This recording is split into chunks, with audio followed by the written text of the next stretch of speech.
White supremacy, squeaked Beto O'Rourke at an event yesterday. Of all the lies these people tell, and there are many, this is the most absurd. In fact, the United States is the kindest, most open-minded place on the planet.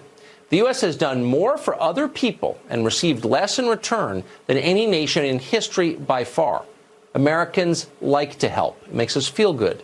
Some of our deepest satisfaction as a country comes from watching penniless immigrants arrive on our shores, buy into our values, and thrive. We call it the American dream, and nothing makes us prouder.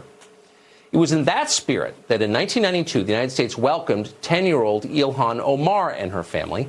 Omar was born in Somalia, one of the world's poorest countries. It was then ruled by a Marxist military dictatorship. When Omar was 6, she and her parents and their 6 siblings fled a worsening civil war and wound up in a refugee camp in Kenya. They spent 4 years there until America offered the family asylum here and let them settle in Minneapolis.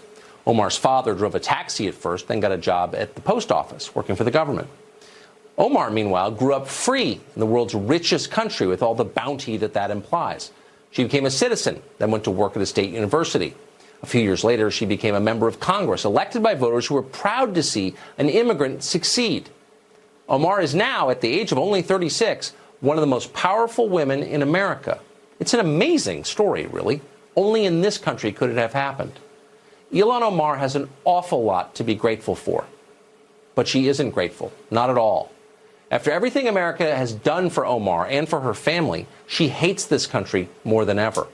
In a recent piece in the Washington Post, the reporter put it this way, quote, "In Omar's version, America isn't the big-hearted country that saved her from a brutal war and a bleak refugee camp. It wasn't a meritocracy that helped her attend college or vaulted her into Congress.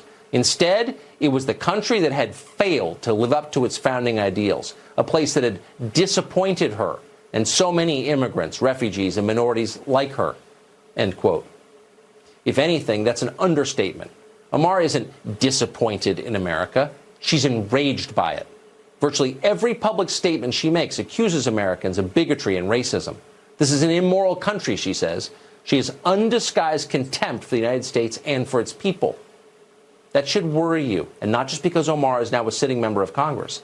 Ilhan Omar is living proof that the way we practice immigration has become dangerous to this country.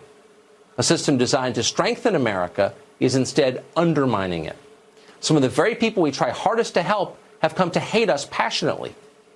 Maybe that's our fault for asking too little of our immigrants. We aren't self-confident enough to make them assimilate so they never feel fully American.